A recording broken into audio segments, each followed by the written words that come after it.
여러분 안녕하십니까? 형법 강의를 시작하겠습니다. 자, 우리 저번 시간에 공부한 내용에 이어서 형법의 의의를 좀 더 살펴보기로 합니다. 우리 저번 시간에 공부한 내용은 그 형법이라고 하는 것이 범죄와 형벌에 관한 그런 법을 얘기한다 그랬습니다.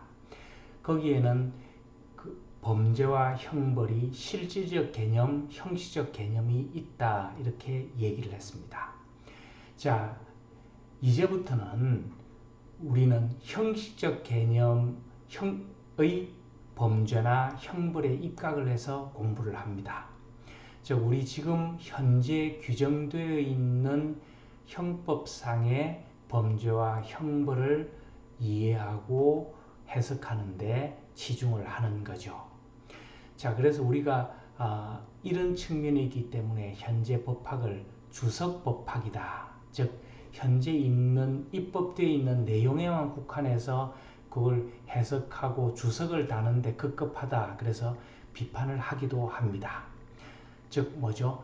실질적 개념의 범죄나 형벌에 따라서 어떤 행위가 범죄가 되어야 되고 어떤 행위가 그 제재가 좋을지 이런 것들을 좀 자유분방하게 폭넓게 생각하기보다는 현재 규정되어 있는 그 내용에 국한해서 이제 공부를 하다 보니까 이런 그 좀 억압된 자유롭지 못한 그런 사고를 비판하는 그런 그 비판이 주석법학이다 이런 표현도 쓰게 되는데 현재 여러분들의 교과서나 모든 내용들이 다 이 현재 규정되어 있는 내용들에 대한 이해 공부로 국한되어 있기 때문에 우리도 그렇게 일단 하기로 합니다. 그러니까 중간에 우리가 입법론으로 현재 이렇게 되어 있는 것보다는 이게 더 낫겠다 하는 그런 대안을 제시하는 그런 자유로운 사고도 물론 당연히 필요합니다. 자, 여러분들이 나중에 졸업 논문을 쓰거나 대학원 공부를 할 때 그런 내용들을 또 생각해 보면 더 재밌게 공부할 수 있을 겁니다.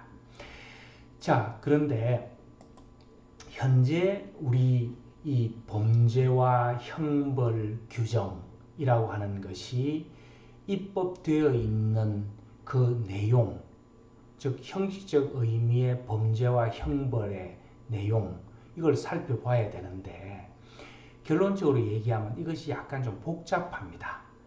특히 우리나라에서 그러한데요. 이 내용이 왜 복잡한지 여러분 들어보면 금방 이해는 하게 될 겁니다. 자, 무슨 얘기인가 하니 여러분들 우리 범죄와 형벌 규정이 형법이지 않습니까? 그러면 이 형법 규정은 어디에 규정되어 있을 것 같습니까?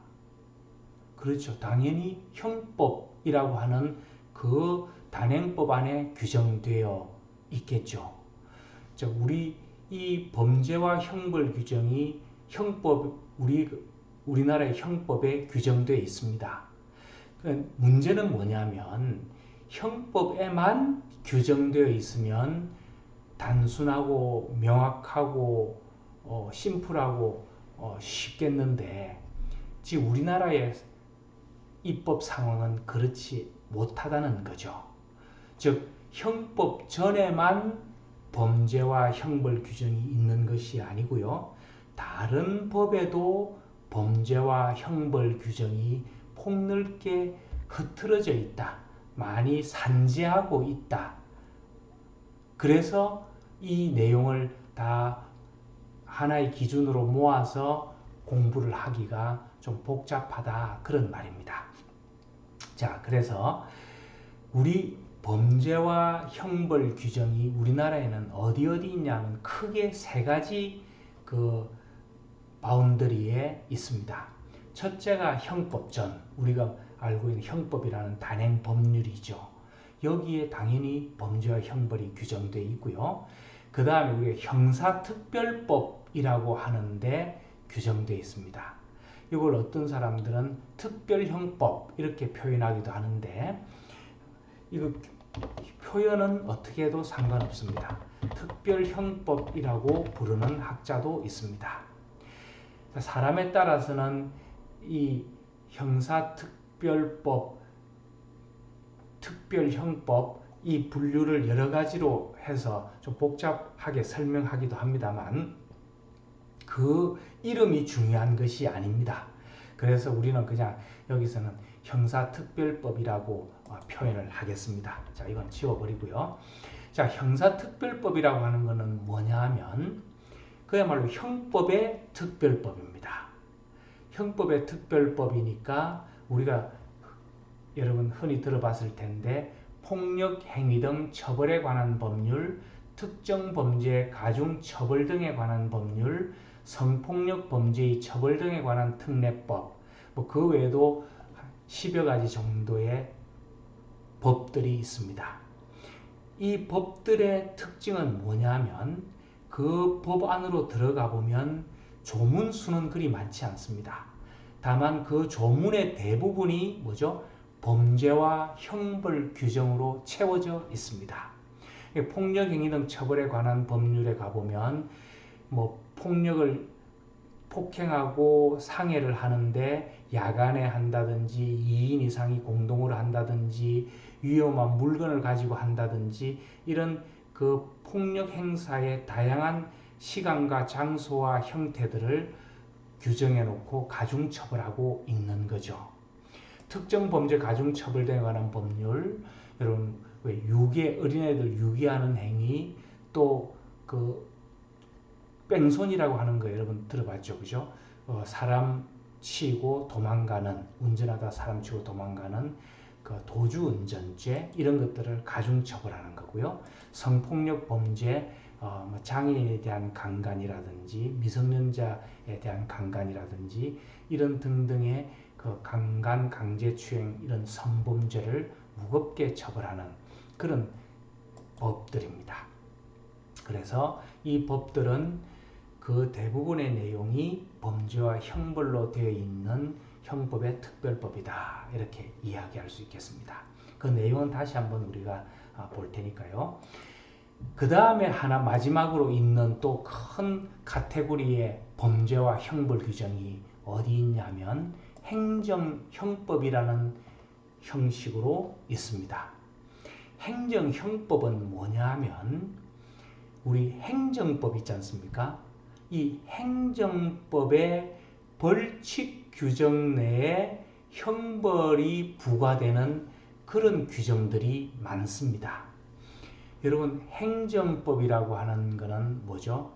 하나의 독립된 그 기본 7법 중에 하나지 않습니까? 우리 잘 아는 도로교통법, 뭐 건축법, 식품위생법, 수질환경보전법 등등 많은 이런 그 행정법들, 즉 행정관리를 통해서 사회의 안녕과 질서를 유지하기 위한 그런 일련의 법들, 그런 행정법의 내용이 주로 되어 있다가 마지막 부분 가서 벌칙 규정하는 걸 두고 그 벌칙 규정을 통해서 당의 행정법 내에 명령한 그 명령을 이행하지 않는 경우에는 형벌을 부과해 버립니다. 자, 그래서 형벌을 부과하는 이런 규정들을 우리는 행정형법 그렇게 이야기합니다. 대단히 좀 복잡하죠, 그죠? 이렇게 형법 전에만 범죄와 형벌 규정이 있는 것이 아니고 형사특별법의 형태로도 범죄와 형벌 규정이 존재하고 행정형법의 형태로도 범죄와 형벌 규정이 존재하니까 대단히 우리나라의 범죄와 형벌 규정은 그 체계도 좀 복잡하고 그 종류라 그럴까요? 흩어져 있는 그 범위도 대단히 넓고 법의 숫자도 대단히 많은 거죠. 왜냐하면 행정법이 되게 종류가 많거든요. 그 속에 벌칙 규정이 대부분 들어있고 범죄와 형벌 규정을 담고 있기 때문에 그 흐트러져 있는 범위도 되게 넓은 거죠. 자, 여러분 이렇게 설명을 하면 여러분들이 되게 의아해하고 좀 이해하는데 좀 힘들어 해야 됩니다. 자, 뭐가 힘드냐 하면 우리 형법전이나 형사특별법은 뭐 그렇게 존재하나 보다 이렇게 되는데 행정형법이라고 하는 걸 설명을 들으면 여러분들이 이런 의문을 가지게 됩니다. 무슨 의문이냐면 우리 저번 시간에 얘기한 것처럼 행정법에 위반되면 여러분 무엇으로 제재를 하는 게 그 딱 수준에 맞습니까? 그 형평에 맞으려면 행정 제재를 부과해야 되는 거죠. 그죠? 행정법 위반 행위니까 행정 제재를 부과해야 되는 것이 맞는 거죠. 그럼 행정 제재는 어떤 게 있다 그랬죠? 과태료나 조업정지나 영업정지나 단수, 단전, 뭐 허가 취소, 뭐 이런 것들이 행정 제재지 않습니까? 그러니까 행정법 내에 일정한 의무를 이행하지 않거나 또 하지 말라는 행위를 했으면 거기에 맞게 행정 제재를 부과하는 게 그 수준에 딱 맞는데 갑자기 왜 형벌이 나오냐 이거죠. 이게 사실은 의문을 갖는 것이 당연한 것이고요. 또 우리 행정형법이 받는 비판이기도 합니다. 자, 좀 이제 여러분 의아하면서도 좀 어려운데요. 자, 이렇게 행정법 위반 행위에 대해서 행정 제재가 아닌 그보다 더 무거운 형벌을 갖다 쓰는 이유가 뭐냐? 여기에는 크게 두 가지가 있습니다. 첫째는 이 타율 사회, 즉 수준에 맞지 않게 너무 중한 그런 어떤 그 제재를 갖다 쓰는 즉 중형주의라고 표현을 하는데요. 그 수준보다 더 무거운 제재를 가지고 와서 쓰는 그런 어떤 잘못된 관행 그것 때문이다 라고 하는 비판론이죠. 그래서 행정법에 위반된 행위는 행정제재로 가야 된다 이렇게 얘기한다면 더 무거운 형벌을 빌려다 쓰는 건 그거는 너무 일정한 그 경한 법 위반 행위에 대해서 너무 중한 제재를 갖다 쓰는 거다. 그래서 그 비례하지 않고 너무 무겁게 처벌하는 거다. 이런 비판론이 하나 있을 수 있고요. 또 하나는 이런 게 있을 수 있습니다. 행정법에 규정되어 있는 것 중에서도 그걸 위반하는 행위가 단순한 행정법 위반 정도에 그치는 것이 아니고 범죄에 해당될 정도로 무거운 행위가 있을 수 있습니다. 현대 들어서는 점점 그런 경우들이 많아질 수 있는데요. 예컨대 대표적인 것이 폐수방류 행위 이런 거죠. 우리 폐차장 또 뭐 세차장 이런 데서 그 불법 찌꺼기들 나오는 거 그걸 예컨대 10톤을 여러분 낙동강에 버렸다고 생각을 해 보면요. 그건 대단한 범죄행위지 않습니까? 그 속에는 사람을 죽일 수 있을 것 같은 그런 독극물도 있는데 그걸 10톤이나 방류하면 이제 그거는 그 범죄에 해당되는 행위이죠. 근데 이제 현재로서는 그런 환경법에 그런 폐수를 방류하는 행위를 못하게 하고 있거든요. 행정법에 그 내용이 규정되어 있는 거죠. 그러다 보니까 그 실질적인 정도는 범죄 행위인데 규정되어 있는 내용이 행정법에 있다 보니까 어쩔 수 없이 형벌을 가져다가 그 위반 행위에 대해서 형벌을 부과할 수밖에 없다. 이런 어쩔 수 없는 이유 때문에 그런 것이다 라고 설명할 수도 있습니다. 자, 이 두 가지가 다 있을 수 있는데 어쨌든 그러다 보니까 우리 이 범죄와 형벌 규정이 이렇게 널리 퍼져 있는 거다 하는 겁니다. 자, 이제 하나씩 살펴보면 형법전에는 범죄와 형벌에 관한 일반 원칙이나 여러분들이 잘 아는 죄형법정주의나 이런 내용들이 규정되어 있고 또 개별 범죄들이 쭉 규정되어 있습니다. 여기 하나의 대표적인 예로 형법 250조 살인죄를 하나 적어놨습니다. 사람을 살해한 자는 사형무기 5년 이상의 징역에 처한다. 이런 이제 형법 내에 총칙 규정이든 각칙 규정이든 이런 것들이 형법 전에 있는 범죄와 형벌에 관한 규정이죠. 다음으로 아까 얘기한 것처럼 그 법률의 대부분의 내용이 범죄와 형벌을 차지하고 있는 이 형사특별법. 이 형사특별법은 한 10여 가지가 있는데 이거 말고도 특정 경제범죄 가중처벌 등에 관한 법률 위반, 그 다음에 뭐 경범죄 처벌법 이런 것도 있습니다. 그거는 또 아주 가벼운 행위를 또 형벌을 통해서 규제하려고 하는 그런 법들인데요. 자, 이 법들의 특징은 아까 얘기한 대로 그 내용이 주로 범죄와 형벌에 관한 규정이다 하는 거고, 또 하나의 어떤 그 뭐랄까 좀 비판받는 특징이긴 한데 대부분 중형주의, 너무 무겁게 처벌한다 이런 비판을 받고 있습니다. 그러니까 뭐 야간에 폭행을 하면 갑자기 형량을 많이 올려서 정하고 있다든지, 또 성폭력 범죄 처벌 등에 관한 법률을 보면 뭐 10년 이상의 징역 등등 이렇게 아주 무겁게 처벌을 해놓고 있습니다. 여기서 여러분들이 알아둬야 될 거는 이런 그 형사특별법들의 내용이 특별한 거냐? 특별하지 않습니다. 형법에 다 나와 있습니다. 폭력, 폭행죄나 상해죄 형법에 당연히 있겠죠. 그 다음에 아까 말한 뭐 도주운전죄 같은 경우도 업무상 과실치상죄, 또 살인죄 이런 것들이 이제 그 합해진 형태인데요. 이 형법에 다 있습니다. 성폭력 범죄에 나오는 강제추행, 강간죄 형법에 다 있죠.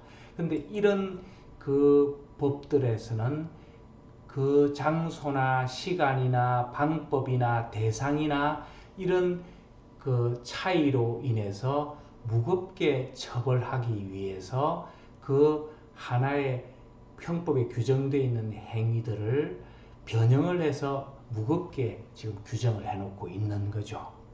그래서 이 형사특별법을 비판하는 학자들의 견해를 보면 형법에 다 이미 있는 것들을 또 세분화해서 이렇게 무겁게 처벌해놓고 있는 거는 형법을 좀 사문화시키는 거다.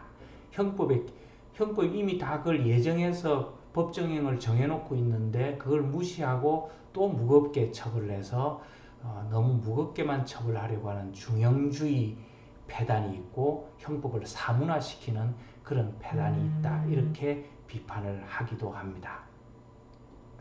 자, 여기 그 성폭력 범죄의 처벌량의 특례법 중에서 하나 장애인에 대한 그런 그 강간죄 하나 예를 들었습니다. 무기징역 또는 7년 이상의 징역이니까 엄청나게 높여놨죠, 그죠?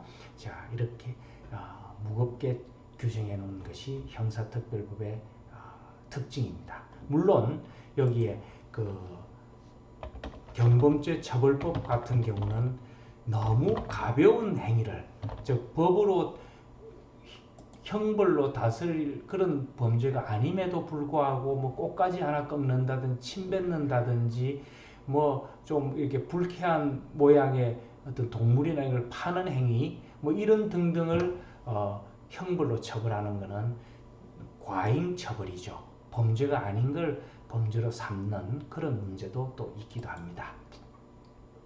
자, 아까 말한 이제 그 문제의 행정형법, 그 행정법에 한 6, 700개의 행정법에 거의 한 80% 이상이 벌칙 규정을 가지고 있고요. 그 벌칙 규정 중에는 이렇게 1년 이하의 징역 또는 뭐죠? 벌금 이런 형벌로 규정하고 있는, 그걸로 규율하고 있는 경우도 있는가 하면 식품위생법 같은 경우 98조잖아요. 그럼 쭉 내려가도 뭐 105조 이런 데 가보면 과태료 규정도 나옵니다. 뒤에는 이제 행정 제재로, 그건 아주 가벼운 행위를 얘기하겠죠. 그런 경우는 과태료를 부과하기도 하는데 대체로 벌칙 규정의 처음에는 이렇게 형벌로 규율하는 내용들이 나옵니다. 자, 여기서 식품위생법 하나를 들었는데요. 한번 볼까요? 식품위생법 제98조 벌칙 규정에 다음 각 호의 어느 하나에 해당하는 자는 1년 이하의 징역 또는 1천만 원 이하의 벌금에 처한다. 판사가 둘 중에 하나를 선택해서 징역을 살리든지 벌금을 부과하든지 하라는 거죠. 자, 그 1, 2, 3, 4 쭉 내려가는데 하나만 제가 들었습니다. 식품위생법 제44조 4망을 위반하여 접객 행위를 하거나 다른 사람의 그 행위를 알선한 자 이렇게 되어 있습니다. 뭐 접객 행위니까 요 밑에 나오겠지만 뭐 유흥업소에 그 다른 사람한테 뭐 서빙을 하는 그런 행위를 얘기하겠죠. 자, 이런 행위를 일정한 요건이 갖춰지지 있지 않으면 못하게 되어 있는데요.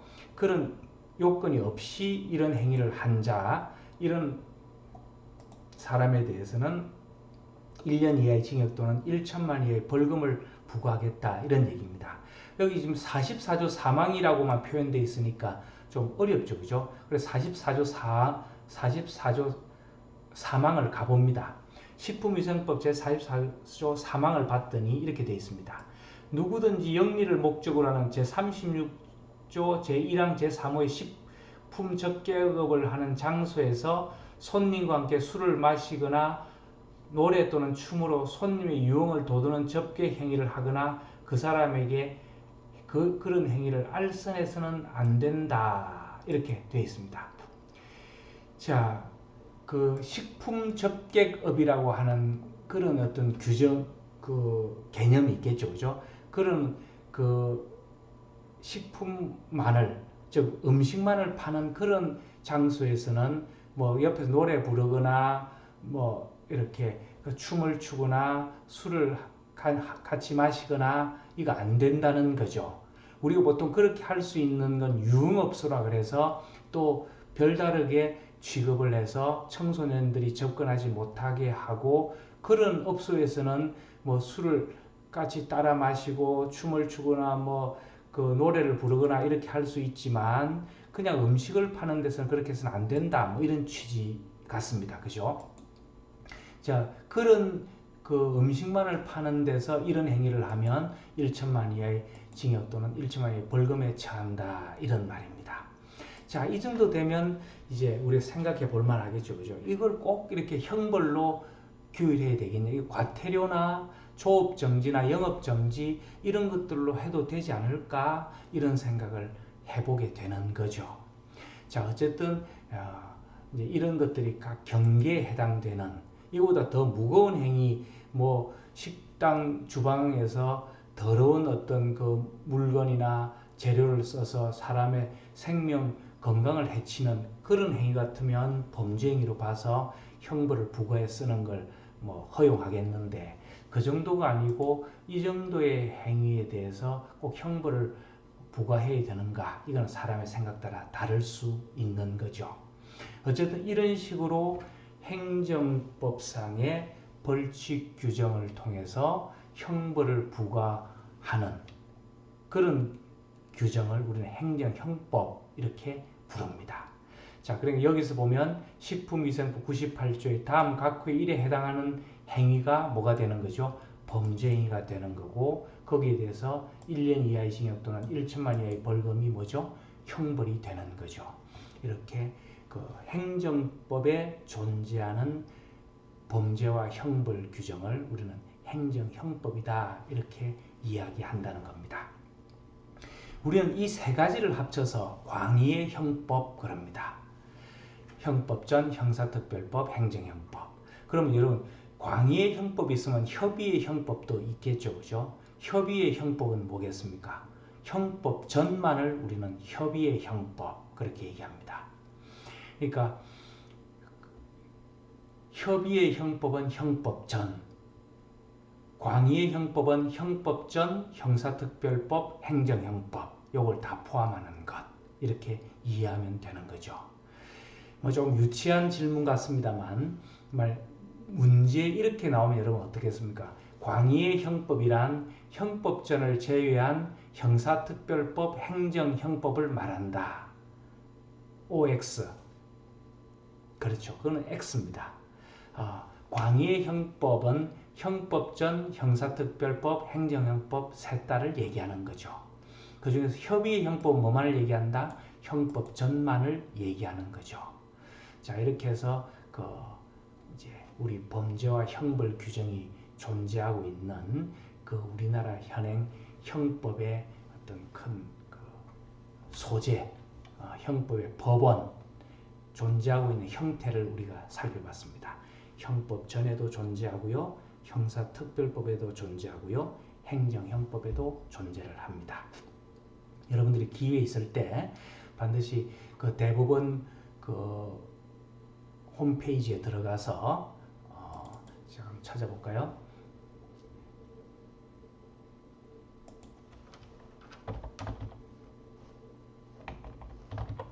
대법원 종합법률정보 여기 들어가 보면 여기 판례도 잘 나와 있고요. 판례 하면 요 상세 검색하면 사건 번호나 이런 것들을 넣어서 살펴볼 수도 있고요. 법령도 여기 넣어서 보면 찾아볼 수 있습니다. 그래서 예를 들어서 오늘은 우리가 식품위생법을 봤지만 건축법 이렇게 쳐보면 건축법이라고 하는 게 나오죠. 그죠? 그럼 건축법 저 밑에 가보면 어딘가에 벌칙 규정이 나옵니다. 여기 나오죠. 그죠? 이렇게 벌칙 규정 여기 보면 다음 각호에 해당하는 자는 2년 이하의 징역이나 2억 원 이하의 벌금. 건축법은 좀 무겁네요. 그죠? 그 위에는 더 무거운 것도 있습니다. 벌칙 규정이 보면 5억 원, 3년 이하의 징역이나 5억 원 이하의 벌금도 나오고 그죠? 쭉 내려가 보면 요 과태료도 나오죠. 그죠? 이렇게 과태료 부과처분 행위도 나옵니다. 그래서 여러분들이 형법전, 형사특별법, 행정형법 이런 법률 규정들을 이 법전을 통해서 한번 눈으로 보는 것이 생생하고 좋습니다. 그래서 이렇게 익혀두기 바랍니다. 수고 많으셨습니다.